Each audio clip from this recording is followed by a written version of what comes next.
Hello, and welcome to the WWIA Podcast. We're honored to have you join us in our mission to bring honor, connection, and healing to America's combat wounded Purple Heart heroes. If this is your first time listening to this podcast, we welcome you. If you're a returning listener, thanks for coming back. Please be sure to tell others about our podcast and leave us a review if you're enjoying what you're hearing. On this episode of the WWIA Podcast, WWIA founder and CEO John McDaniel proudly welcomes two exceptional American Patriots to the show. Purple Heart recipients and WWIA guides Jake Whipkey and Matt Brannon join John for an engaging conversation on leadership. Jake Whipkey served 5 years in the U.S. Army 101st Airborne Division, stationed at Fort Campbell, Kentucky. He was awarded the Purple Heart Medal for wounds he received while serving his second tour in support of Operation Iraqi Freedom. This tour was cut short on November 18, 2007, when he was wounded while under fire in Suh-marr-uh, Iraq. After being medically retired in December of 2009, Jake returned to Boswell, Pennsylvania, his hometown, where he lives today. He joined WWIA in 2010 and has been leading numerous events across the country ever since. He is a successful fisherman and hunter and has harvested small game, turkeys, wild boar, white-tailed deer, and bear in his hunting lifetime. Matt Brannon's life has been dedicated to the service of his country and others. Matt is a proud husband and father, a United States Army Purple Heart veteran, a certified WWIA guide, event host of the Alabama Turkey and Hog Hunt, and a WWIA board member. Matt has served in law enforcement for the past 13 years. He's a special agent senior working for the Alabama State Bureau of Investigation and currently assigned to the Narcotics Division, working on the Alabama Drug Enforcement Task Force. He also holds full credentials with Homeland Security, ICE. Matt strongly believes in the healing power of the great outdoors and the mission of WWIA. This is an outstanding episode that we're honored to share with you. So, without further delay, let's jump into the discussion with John, Jake, and Matt right now.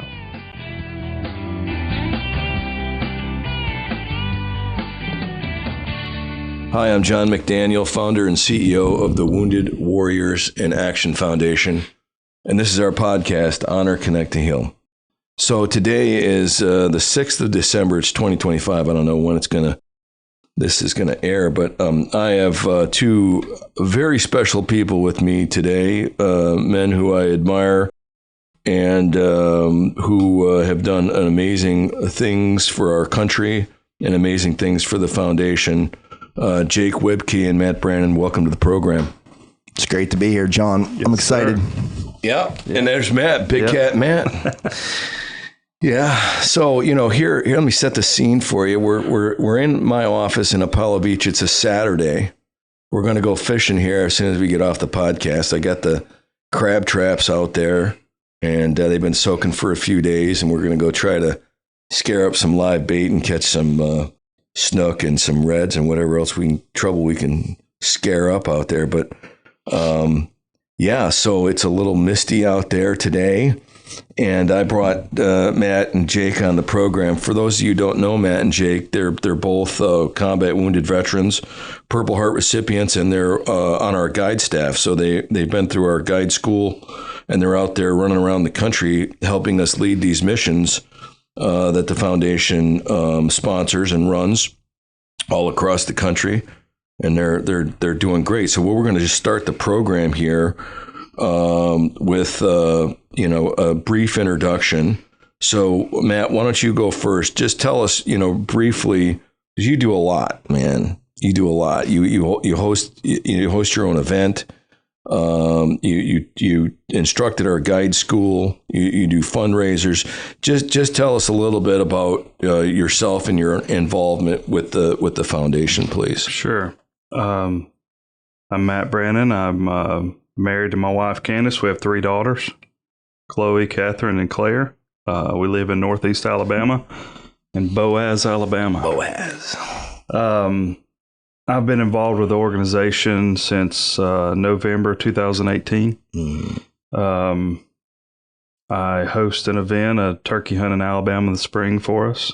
I guide alongside Jake here throughout the year, taking guys on events. Mm-hmm. Do a little fundraising event every year in October. Yeah. So what is that? 2018. That's what, 7 years now. Yes, been involved. Yeah. Doesn't feel like that long, really. No, it flies by. Yeah. And you're also responsible for the Cabco house. Oh yeah. Kyle Bennett and his great team. There's a bunkhouse up at Camp Hackett, and I love to tell the story.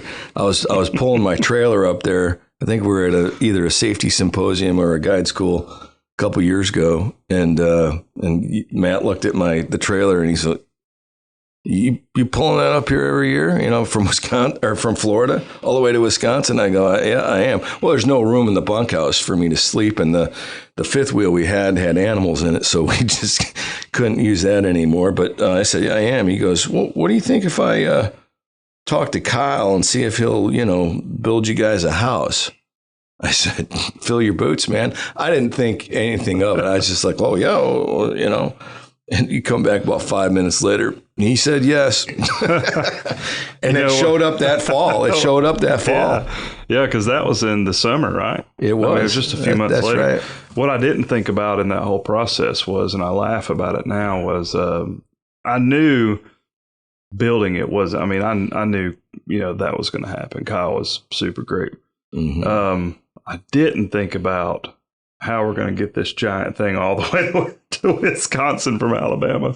And so after Kyle had already said yes and we'd committed to this, I was like, I called him one day. I was like, "Man, how are we going to get that thing up there?" He's like, "Oh, I'll take care of it." I was like, "What do you mean?" He's like, "Well, flatbed." He's like, "I got guys that go all the way to Kentucky. We go all the way to the, almost Ohio anyways." And he's like, we'll just take it up there." And so they did. They shipped it all the way up there too. It's pretty impressive, isn't it? Big time impressive, man. Big time. And Jake, you're the wave tops on your story. Let's hear it, man. Wave tops. Here we go. So Jake Whipkey, from Boswell, Pennsylvania, a little bit further than Boaz, Alabama, north. And I got a beautiful wife, Sarah, 2 boys, Camden and Easton, 11 and 5 they are. And, I've been involved with the foundation since 2008. I got wounded in 2007 and was late turning Christmas leave paperwork at the WTU. So I was sitting at the Sergeant Major's office trying to get some Christmas leave paperwork pencil whipped. And this random guy calls, and he's looking for someone to go on a trip in the North Woods of Wisconsin. And it was just happened chance that I'm there at that time, messing Christmas leave paperwork up, and go to Wisconsin to hunt with this guy, John McDaniel, and the rest is really history, as they say. I've been involved with the foundation in a bunch of different ways, and I tell people all the time, it's shaped my life completely. There's a lot of people that have a tough transition out. And for me, there was no transition. It was automatic. I went straight from active duty WTU to my role in the foundation, and it just made everything super seamless for me. And there was a direct sense of purpose, a direct mission change, and it is 100% shaped to him today. Wow.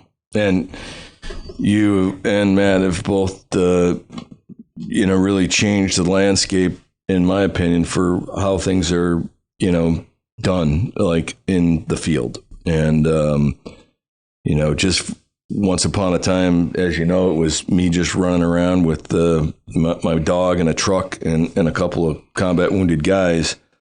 And now it's professionalized, if you will. And you guys are, carrying the heavy load. I think we have 40 this year. I think we're going to do 42 missions across the country. And I'm only leading 2 of those, which is great. It was designed, really designed to, as I thought through the whole thing, this is going to be way better, if I can find the right guys and gals, to run the organization, the field, the operational side of it, delivering the combat wounded veterans to the American sportsmen, all of whom are volunteers, I might add. But you're here this weekend. You got here yesterday.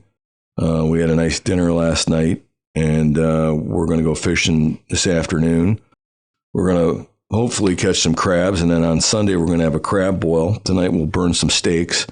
But really, what we're here for is to talk about leadership, not just talk about it, but I thought it was important. I think it's important for me to understand you guys and the guides themselves. Like, what are we actually doing out there, and what can I do as the senior leader in the organization to better equip you, to maybe better train you, provide opportunities for you, and then listen to you.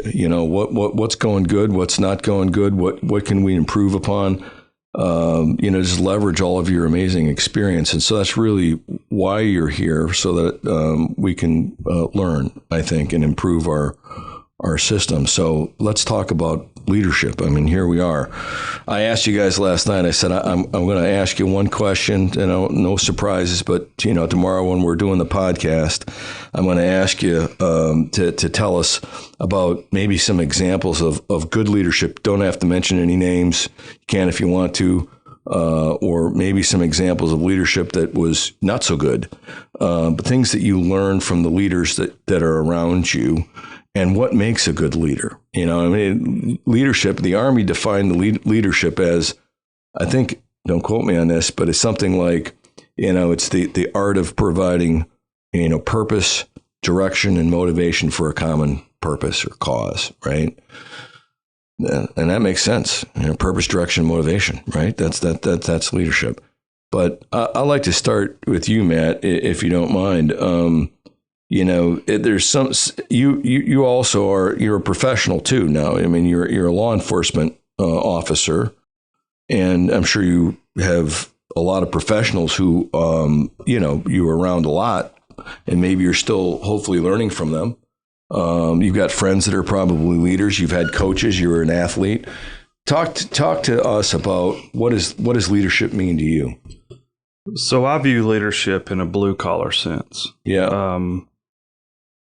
I think leadership is showing up, consistently showing up, setting an example, never asking your partners or your men to do something you're not willing to do yourself, setting the example, earning respect through actions, not words or titles, is kind of my approach to leadership. Just a very basic blue collar analogy, just simply, I want to be the guy that shows leadership, through a professional way through my actions. I'm not a very verbal, like I can't give you a speech to make you run through a wall, but I can show up every single day consistently that I'm a guy you can depend on to do a good job and to set a good example for the men. And that's the way I view leadership. That's a great answer. Yeah. Jake, what do you think? You're over there. I can see you're over there in deep thought. So what's going on? Yeah, what are your thoughts? I just agree. I agree completely with what Matt said, and I think, like you said, it's like a lead by example type things. I mean, we all know those great leaders, and a lot of times it's hard to put it in words what that is, but they have it. Yeah, do the air quote thing, it, and it's basically you just look at this person, you're like, dude, I'm not envious, but I'm certainly like, I vision myself is the same place as that person. So like that is it, whatever it is. And you're drawn to them and you want to be, they're a great example to you. And I think a lot of that is just living life right from start to finish. Everything you do, like with a sense of mission, a sense of purpose. Whatever that purpose is, you see that and you're like, boy, I want to strive to be like that. And I think that's it, man. You're drawn to be like that. Yeah. And whatever that is for you, like whether that's, when you be a triathlete or, run marathons or you be the greatest hunter we know, like, or a military leader, like all those things, like whatever it is, if it's a military leader, there's all these standards that you got to live up to. And, and it's certainly, leading by example, I think just leads the way. It's like Matt said, it's not always, the rah-rah speech, but it's living your life as an example each and every day. Mm-hmm. I thought about this too, and I've actually thought about this a lot throughout my life. Is just I can remember, my first opportunity in a leadership role was in sports, and I whether you're captain of the team, you got the C on your jersey, what does that really mean? Well, we could talk about that, but I'll go to the military side. And I remember when I got on active duty and I started looking around at my first duty station. In the Army, you wear your stuff, right? Your badges. You got if you're airborne, you got an airborne tab. Ranger, you got a ranger tab. You got airborne wings. You got maybe an EIB or a CIB. I mean, you got a right shoulder patch if you've been in combat. Anyway, so that's what they call referent power, right? These are accomplishments. So that's what I was thinking about, like in the civilian world, what's the equivalent of that? I really think that when you look at somebody or learn about somebody and understand who they are, I think their accomplishments have something to do with the equation. Like, for example, why does, pick a quarterback. I mean, they say that Tom Brady is the greatest quarterback. They call him the GOAT, right?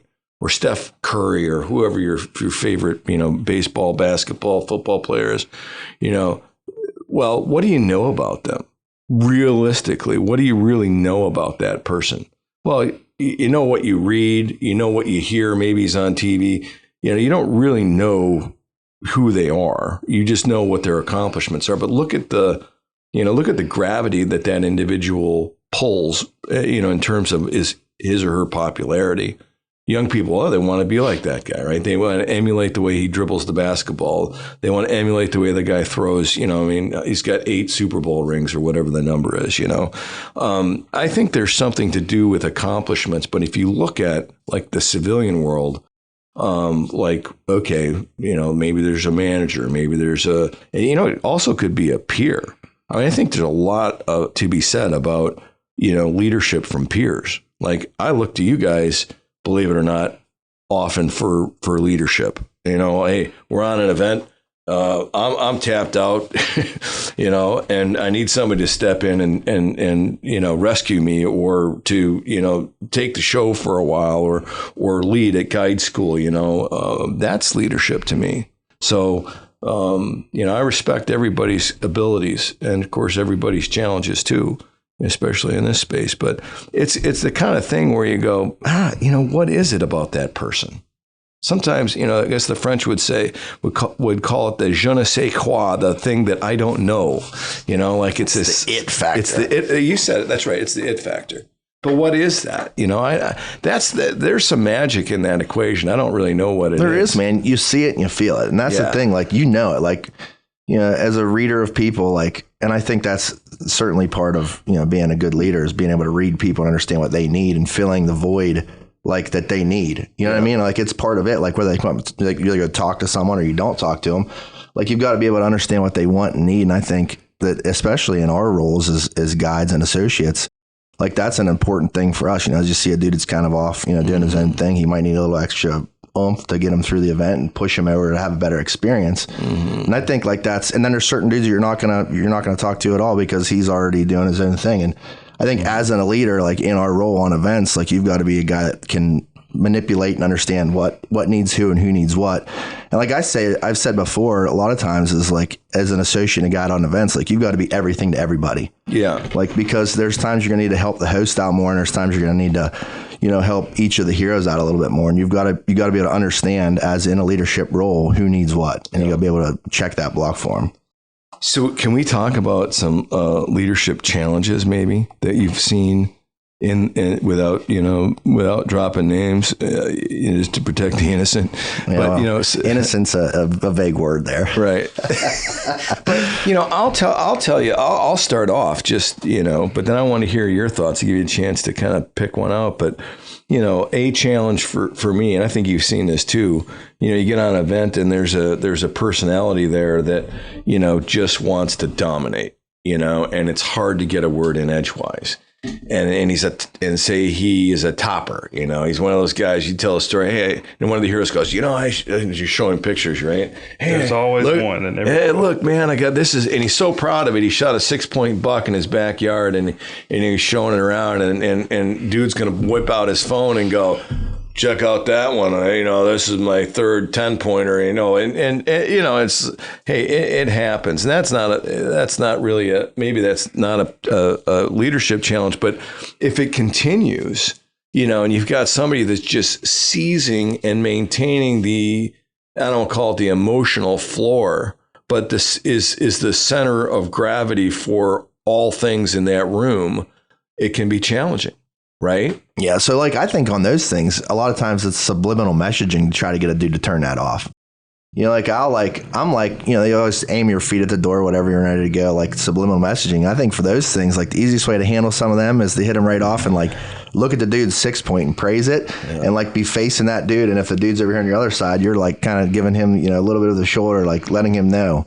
And there's certain dudes you're going to have to talk to and be like, hey, bud. Bless you. But it's subliminal messaging and you're going to let them know. But I think it starts really subliminal. Okay, yeah, It's little things at first and then it escalates from there. Right. You just keep, it's a volume knob. It is. And I'm not listening to you. Yeah. I'm not looking at that. Well, hey, in these groups, right, they're storming, norming, and forming. And it goes on, usually the first day with the group is a chaotic day because guys are trying to figure out who's who in the zoo.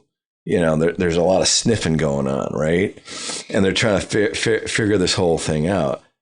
Some guys are they just sliding in there and checking things out, and they're real cool and quiet. And there's others that are, and the emotions are kind of high because everybody's excited. They've never been here before. They're in a new place. They just traveled from their hometown. They've been anticipating this hunt, etc. So there's the challenge of personalities and managing the population, if you will, the heroes, right? Matt, what were you going to say something, Jake? I was just going to say, I think a lot of that is, those dudes need attention as well. I mean, it kind of can take away from one guy if someone's trying to hog it all. But those guys are they need such a big self-esteem boost that they're searching for something, man. They need that attention from them. Yeah. And you can give it to them too by just, pull them aside and give them some of that, give them some of that attention. But, it's always delicate because you don't want to hurt anybody's feelings, but at the same time, this guy over here is just dying to say something, but you're just not going to give him, nobody's giving him any space or room to do it, and he's just, he's being squelched. Everything to everybody, man. Everything to everybody. To me, if, on events, we have 4 to 5 heroes on events. You're always going to have your talker, your Tommy Topper. Then you're always going to have just the dudes that are there you got the meat of the sandwich. You got the dudes in the middle are just calm. They're just cool. They're ready. They're just good to be there. Mm-hmm. For me, I'm always looking for the one. And to me, I think I can look back at the many events I've done, and it seems like there's always one that needs something, mm-hmm. He's the guy that truly, whether something's going on with him at home, mm-hmm. maybe in his career, his work life's not going so well. There's always one, I feel like, every time and you can usually identify that within the first 24 hours. And man, I really try to love on them. I really do. Put an arm around them, and those guys are so grateful. And just, that's what I look for. Like Jake said, you're always going to have the talker, and mm-hmm. those guys need love too. And they don't mean any harm by it. That's just what they're doing. I'm really good, like Jake said, I'll listen, but kind of just, I just let them do their thing, mm-hmm. But I really try to identify that one that's truly there, mm-hmm. that he needs us way more than we need him. Mm-hmm. He just really needs help, or she, man, I could think back many times over the years, and I have 3 or 4 good ones that come to mind that I still talk to, quite often that, mm-hmm. Had not been and sometimes might not have even been on my event, and I've heard stories from Jake and other guys that, it just truly made an impact in their lives, mm-hmm. and that's what makes it all worth it to me, and so I get enjoyment now of when we do events. I know coming in something special, I'm going to see something special happen, I'm going to see a difference in someone's life mm-hmm. this weekend, and I don't know. That means a lot to me. And I enjoy that process now. At first I just I knew this was cool, and when I started working here in this organization, I knew we were doing some good, but as the older I get and the more events that, the more guys you meet and the more stories, it really means something to me to find those guys that truly you're changing potentially trajectories of their lives, right? Right. Yeah, no, it's true. And it's very, very important. It's privileged work. I mean, anytime you can make an impact in somebody's life, by just being there, it's not like there's magic sauce or anything. It's just, hey, you're there to support them and listen to them and help make his experience or her experience as good as it can be. This WWIA episode is sponsored by Able Now, a tax-advantaged savings program for people with disabilities. Learn more at ablenow.com. That's ABLEnow.com. So what is Able Now? Able Now is a national savings program designed specifically for people with disabilities. Able Now allows eligible individuals to save and invest money in tax-advantaged accounts without risking certain benefits, such as SSI or Medicaid. So why does this matter for our wounded veterans? It matters because we live with our disabilities, our service-connected or combat-related disabilities, and that affects our health and our financial security. Able Now provides a tax-advantaged way to save for everyday and long-term needs while protecting eligibility for certain benefits. Funds in an Able Now account can be used for qualified disability expenses, including housing, transportation, healthcare, education, quality of life, and more. And here's the big news. Expanded eligibility started right now in 2026. So if your disability occurred before the age of 46, you may be qualified. So here's the call to action. If you're a wounded veteran or care for one, Able Now is worth learning about. Visit ablenow.com. That's ABLEnow.com to see if you or your family member is eligible and start planning for a more secure future today. Thank you. And I think that led me into this idea of thinking about what we do in terms of standards. And I think we need to talk about that a little bit because, we're not doing a pickup game. This is these events are highly planned, and they're very well executed, and they're very well resourced. I mean, we're paying for everything for these guys: their transportation, their licenses, the processing, the lodging, the chow, all of that. It's an all expense paid, world-class experience somewhere out there in America, hunting or fishing. That's why the words world class have always been in our, mission statement. And well, what is world class? Well, if you got a community that's pouring out and preparing, a host that's preparing for weeks in advance, sometimes months in advance, of course, fundraising and doing all this stuff to raise resources and awareness for this cause and this mission. And then you guys show up and you got a guide that's trained, you got a host that's done this several times in most cases. And there's a community behind that person that's there. Somebody's, ladies are making quilts, pies, guys are guiding, all these things, picking you up at the airport. Sometimes there's a police escort.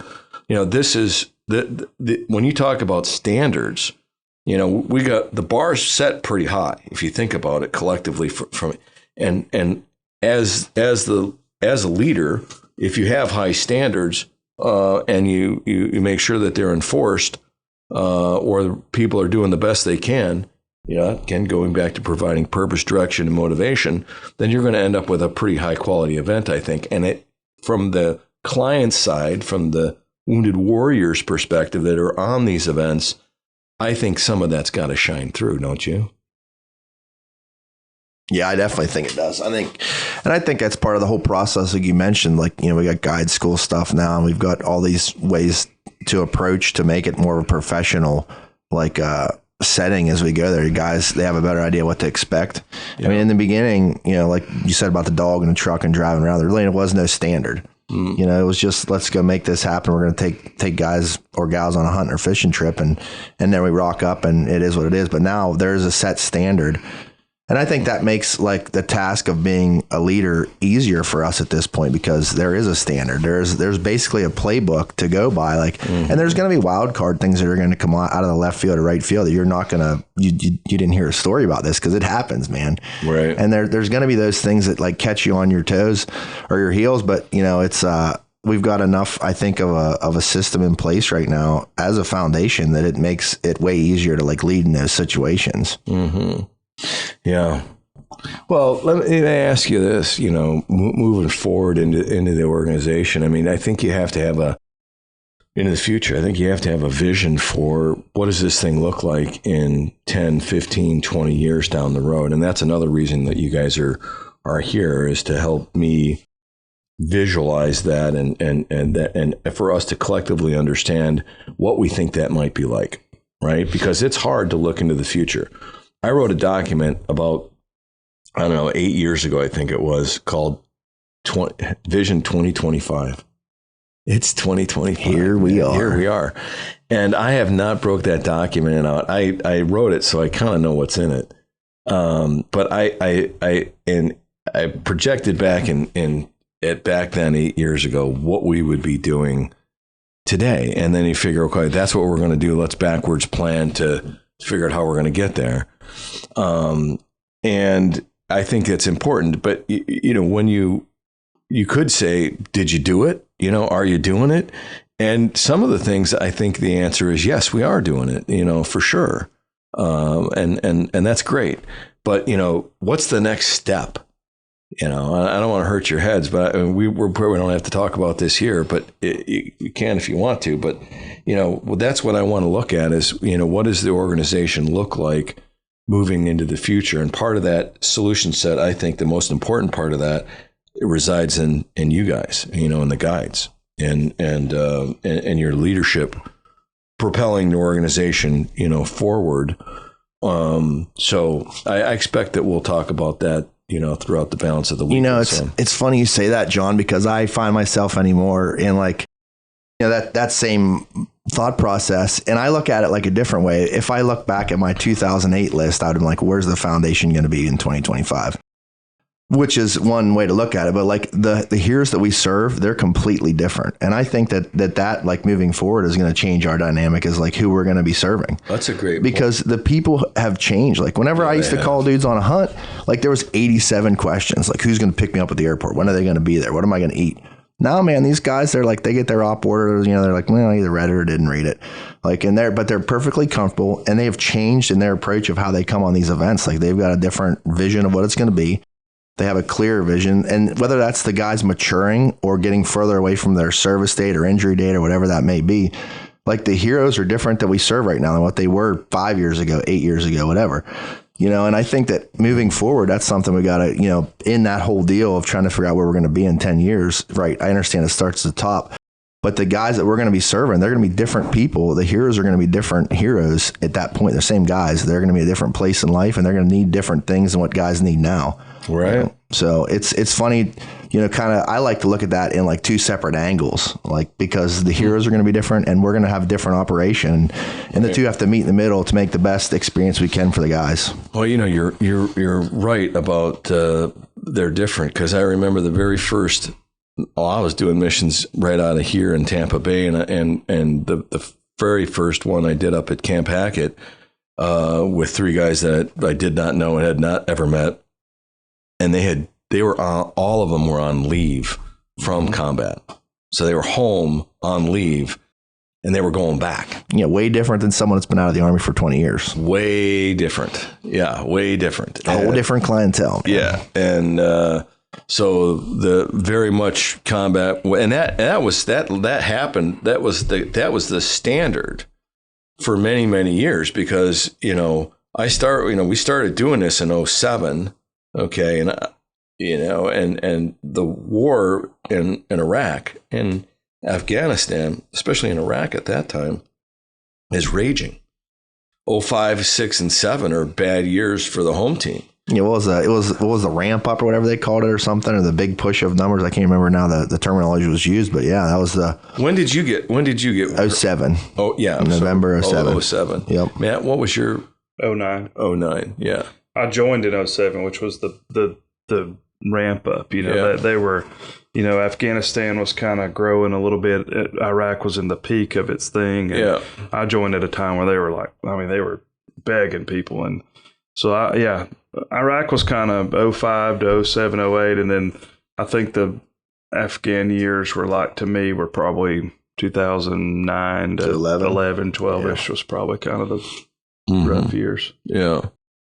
But the further away you get from that, they say time heals all wounds. I don't know if that's really true, but I could tell you that getting further away from, that point of injury or the point of being, wounded, the further you get away from that, likely the better off you are, one hopes.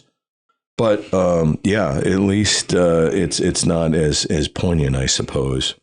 And that's a really good point. But the other side of that is, this country, if you go back, we talked about this last night, but about every 10, 15 years, we're getting into another mess, and guys are going to, go slug it out someplace and get wounded and killed. And can you imagine?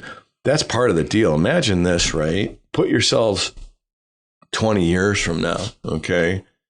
Say the foundation's still part of your life. Well, there's probably going to be at least one, if not two more groups of combat wounded Purple Heart recipients. Hopefully not, right? I mean, we'd love to say that. I'd love to run us out of business. We don't have any more clients, but I'm pretty sure that, given human nature and the way the world is today, that we haven't seen our last war. But can you imagine leading these young men that are, the age of your children, our children now? I mean, you're going to be like their dad. Yeah. And I think the groundwork's already there. Like whenever I interact with Vietnam veterans, dude, that's exactly what it is. There's dudes that are super successful and very good at interacting with our generation. Exactly. And then there's guys that aren't as effective in reaching our generation. So for me, it's like looking at an example of those Vietnam generation guys and the ones that can impact me. And then I want to take that whenever there will be another generation. Like you said, God forbid, there's probably going to be another war. But like whenever that is, like for me, the groundwork's already laid out because I interact with Vietnam guys all the time that are like super impactful on me too. And I can see what's impactful and how it works and like how they can cross generations. And then also there's examples that guys that don't cross generations. Mm-hmm. So the standard's already, it's set there just to take that piece of, out of your toolkit there and be able to use it whenever it becomes the time, right? Yeah. No, I talk about the Vietnam generation guys all the time. I got a super soft spot in my heart for them. All my battalion, brigade, and division commanders, when I got on active duty in 87, all of them were Vietnam veterans, every single one of them. And I had studied the Vietnam Wars in college. And, of course, you've seen the movies, Platoon, Apocalypse Now, The Deer Hunter, there's all these Vietnam movies that were on the big screen. And of course, growing up, I saw there was 3 channels. I hate to tell you, but back then, in my day, there was 3 channels on TV, and the TV had rabbit ears, right? So you would watch. So Vietnam is over in 75, and in 1970, 1, 2, and 3, I can remember the Vietnam War. They used to say was in your living room because the nightly news, you'd turn it on, and there'd be coverage. They talk about the number of guys that were killed, the number of guys that were wounded. They talk about missions. Sometimes you'd see footage, and it was a big deal. And of course, the riots that once the war became super unpopular here in the stateside, there was that whole thing going on too. But the point of the matter is that those great Americans are part of our population. You know, we very deliberately have integrated Purple Heart veterans from the Vietnam era and the Vietnam Wars into our operations, and they're great. You know, but what do you see? You usually see somebody that's pretty calm, very measured, you know, and when he speaks, he's got something to say, and people listen to him, you know. And I think if you project yourself into that space, you know, 20 years down the road, you know, they provide great role models at the end of the day. I think for me anyway, still to this day, and I have a great deal of respect and admiration for them. So anybody who's listening to this and from the Vietnam era and served our country, God bless you, you know, because you guys are very important now more probably than ever, and you weren't welcomed home properly, and that was a shame, but we're trying to do what we can to help fix that. But anywho, so what else do we want to talk about? You guys got anything, any burning desires to talk about it? From here, we're going fishing. So that's a good thing. But is there anything on the topic of leadership that you're just dying to say? I'm looking at you, Big Cat. Looking at you. No, I think this program that I think we're starting this weekend is going to be invaluable. You know, I think to me, I thought a lot last night about over 20 years, what does it look like? And how do we identify good, positive leadership for our organization?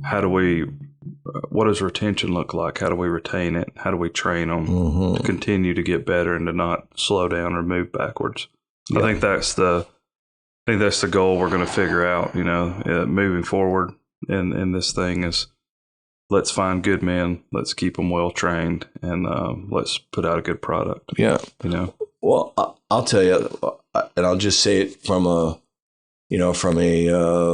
some of my experience and friends that I know that, you know, have been in, you know, special units, right? The one thing, if you said, for example, in a special unit of some sort, you know, hey, you know, I really want to learn how to hotwire a car. Like if you said that when you were in the 6th Infantry Division as a private, your squad leader would probably just look at you and dismiss you and make you do push-ups. Hey, Sergeant, I want to learn how to, you know, well, that's general purpose force, right? But you say that in a special operations unit. Hey, you know, I think I want to learn how to hotwire cars. Done. Just, you're going to learn how to hotwire cars. And we're going to find the right people to teach you, train you, and you're going to be hotwiring cars. That's super cool, right? Or you know, I really think I'd like to learn more about survival. Done. Hey, I'd like to learn more how to talk about guys that are struggling, you know, who might be on the brink of you know, doing something harmful to themselves. I'd love to learn more about how to do that. Done. See, that's what I want. That's and those things are resource. You know, those are resources that are, I think, available to us, and we need to look at that and say, like a menu, okay? Even if it's sending one guy to this course to go do this thing, or you know, some of it can maybe be done online. Others, you know, you might have to get yourself on a plane and go do something. I don't know, but you know, hey, I'd like to learn more about, you know, field craft, or I'd like to improve my shooting skills. Done. Right. So that's part of when I look at the organization, I say, you know, what can we do to train, you know, and equip, better train and better equip. And then when I say equip, I don't necessarily just mean with equipment, but with tools that help you be a better, you know, multi-purpose guide. Hey, I really would like to learn more about fly fishing. Done. You know, let's go. You know, and you can do that on your own. You know, but the foundation would resource that for you. So, I mean, I've been thinking about that. So this is something for us to, you know, to chat more about as we go through this weekend, I think. So But I do appreciate you guys' time and all that you've done for the foundation. It's really been amazing. You're amazing Americans, and I'm very humbled that you take time out of your. I know everybody's got wives and families and work and everything else. For you guys to come down here for a few days and share your valuable time with me means an awful lot. And I want to say publicly thank you for doing that. We're ready to go rip some lips now, though, huh? What do you think? That's it. Let's turn it on. I've been waiting patiently. Waiting patiently. Last night you guys got in. They got in about 3:30 last night, and I knew Jake was going to be like, "Let's go," like get on the boat and let's go, because I told him the crab pots were soaking out there. He's like, "Let's go," and I was like so close to saying yes, and I looked at my watch and I'm like, by the time we get on the boat, because the sun's setting at 5:24 last night, and I'm like, by the time we get on the boat, get out to where the traps are, we're going to be coming back in the dark. And I got headlamps. That's not a great place to be in Tampa Bay, where we're going to be, because it's shallow, skinny water, and you got to read it. I don't want to spend the night out there. So, but we almost did. We almost went. We were really close, and we got a few stories where that has been our one of our themes. Let's just go, right? Let's just go do it. Anyway. Yeah. That's a fact. Yeah. That happens. Well, usually end up like wayward. Yeah, right. I can tell you, Chicago to Camp Hackett is further than you think it is. It is. It is, especially in the winter. Yeah, absolutely. In a rental van. In a rental van. That's right. Oh man. Let's go, bud. Let's go. Them cars aren't going to check themselves. No. Yeah, we drove from Chicago all the way to Camp Hackett one night. Yeah. To go check cards. Check SD cards. That really happened. It really did. Dude, then we couldn't get off the road in the van and got stuck like pulling in the driveway. No, remember we got the four-wheeler out? Four-wheeler almost flipped. It did flip over. It did flip over. You got me and Jake on the four-wheeler. I built this basket on the back of it, and there's like this 3-foot snowdrift, and I don't know what we were thinking. We were a little high-centered because I was up. Yeah. I was up too high. Yeah, that's right. And then we flipped it over. All right. So, yeah. Let's not talk more about that. We stayed safe. Yeah, we were safe. There was no injuries in this event. Yeah, we didn't do a proper safety briefing or assessment, I don't think, on that. We got better, though, as we went along. Yeah. Anyway, well, listen, thanks for listening. Certainly appreciate everybody and all your support for the foundation. And we're going to say goodbye now. Have a great day. It's on your sandwich, eat it. This is a general rule at my house. All right. This is Fables. Absolutely. Got the sandwiches, right? Yeah, I was the guy giving the orders. And so I thought it was odd because we did that 2 days in a row. And then on the second day, there was this big thing about olives. And I was like thinking, well, it was between you two because I wasn't there. And I was just like listening to this conversation. And the sandwiches that we got had olives on it. And I don't care because I'll pretty much eat anything. But apparently Matt doesn't like olives. But I was thinking to myself, how did that transpire? Because you guys went to the store together. Oh, yeah. Yeah, and we did. And then Jake ordered the sandwiches and decided to put olives on everybody's sandwich. And apparently, Matt. This is how that transpired. Okay. Jake made an executive decision. Listen, you got to start with day. The story starts with day one. He's got the floor. First of all, Jake was embarrassing me, and I had to walk away because this very nice, respectful, elderly lady was making our sandwiches, and Jake was embarrassing me. So I had to create some space between Jake and I. And I hear what I thought was black olives. And I did, in fact, hear that. And I sprinted towards the counter. And as soon as I said, no, she had a handful right on my sandwich. It was too late. And I said, Jake, I can't do black olives. And he then tells her, it's okay. Just keep going. You're good. We're good. True story. But what you miss is day one, we order the sandwiches together. And the lovely lady making our sandwiches did Same such a lady? good job. Lorraine. No, different lady. Lorraine. Yeah. But we were Matt Sandwich had said maker. like Crystal or something weird. I'm like, that's not her name. And so I asked the lady, I'm like, what was the lady's name that worked here yesterday? She made us such a good sandwich. And that embarrassed Matt. So to add to the story, so then Matt doesn't tell the third part of the story. So like as we're pulling out of the grocery store and Matt is letting me know his dislike of olives, he calls his wife Black and olives, he's right? like, hey honey, Olives he's like, what do I like to prove a point to me? Like, what do I never get on my sandwich? She's like, I don't know, lettuce, tomato. She what do I knows. not like? What She do I knows. not like on my sandwich? She's like, lettuce, tomato, pretty much everything. And Matt's like, oh.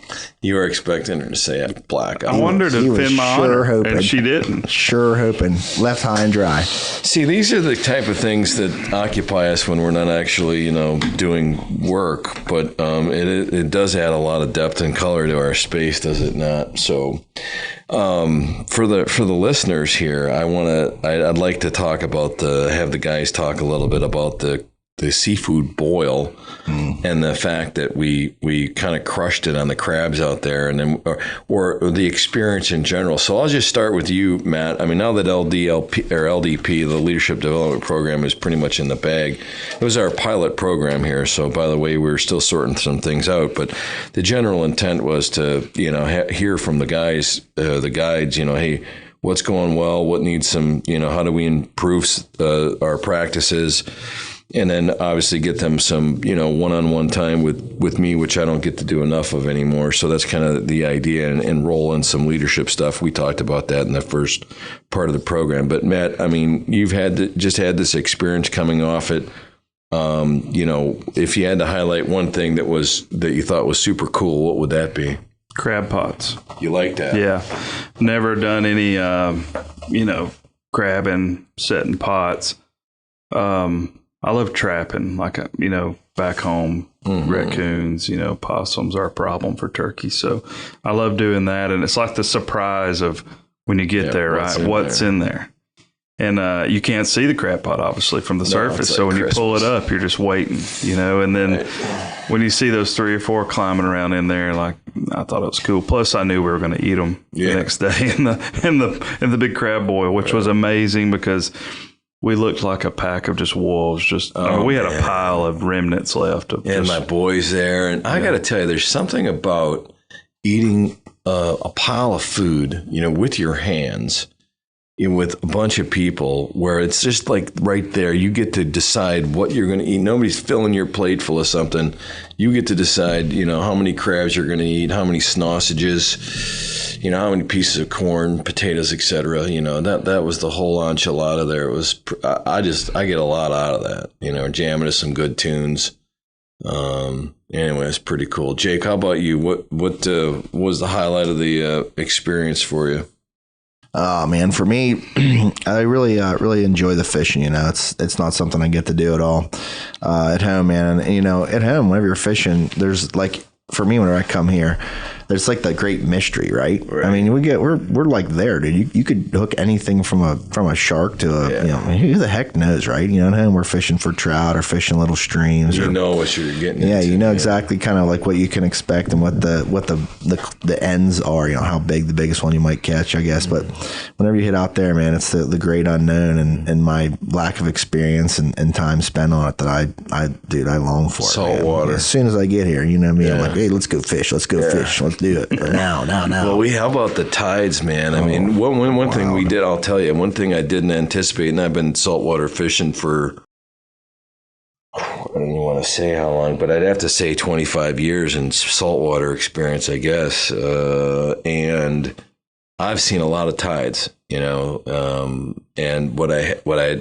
rarely see is tides this large. They were so large. The first time we had some things we had to do for the program. We were supposed to get out on the water on Saturday, I think around 10 or something.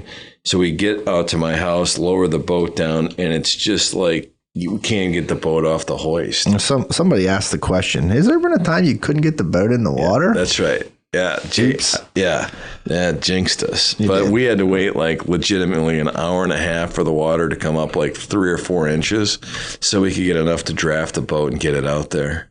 It was after multiple attempts that failed. Yeah, and that could have been, if that was caught on film, we'd probably be all like independently wealthy. You'd be laughing at us. Yeah.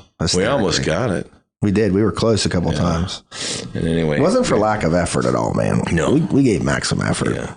And so, but anyway, these were just huge tides out there. And of course, the weather was kind of foggy and rainy, and it wasn't the greatest conditions in the world. But Matt happened to catch a keeper sea trout, which was delicious. We hammered that, blackened that, and hammered that. So the fishing wasn't the greatest, but the crabbing was pretty darn good, and we had a great crab boil. And yes, we did. So anyway, we just kind of wanted to update you on this. I think we're pretty happy. We just finished our hot washer after action review, and we got some good takeaways from the course so that we can, change happy to glad and modify the program a little bit. But it was great. And I want to personally thank everybody who's listening that supports the foundation, the Wounded Warriors in Action Foundation, which provides world-class outdoor sporting activities for our nation's combat wounded.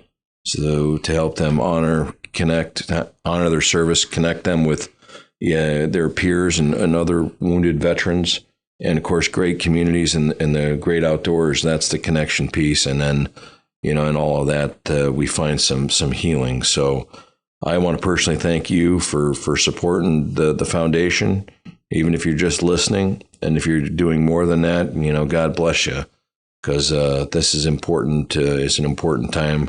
And we continue to invest in these great Americans who've given so much of their time, energy, and resource to help us pull this mission off, and certainly all supporting our country by bleeding in our nation's uniform. So God bless you all. Jake, last parting words. You gotta say anything?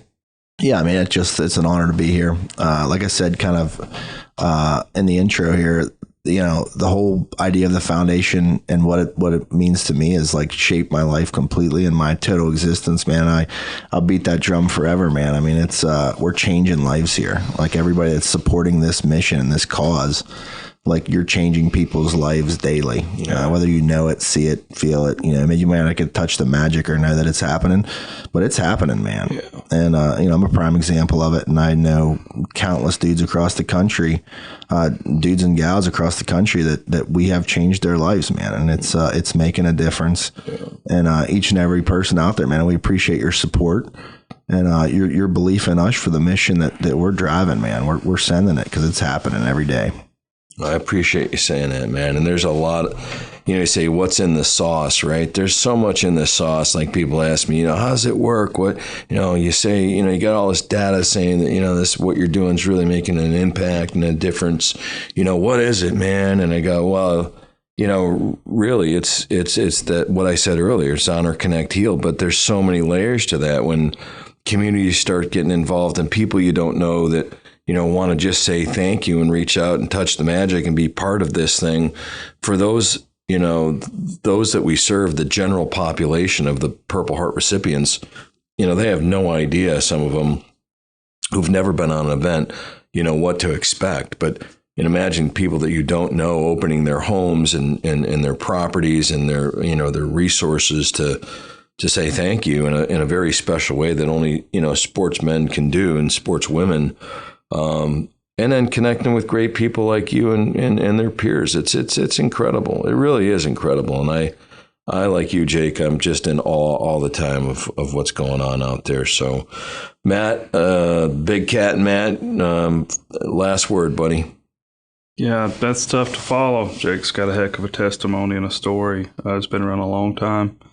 I'm just also grateful to be here, be a part of this community, this organization that's also been transformative for me in my life and helped shape how I go about things I do, how I view things. And it takes, to me, the lessons I've learned here from the heroes in the field, from this organization and mentors and, friends, has created a network and a bond in my life that I take back home to my family that in turn affects others and many in the community.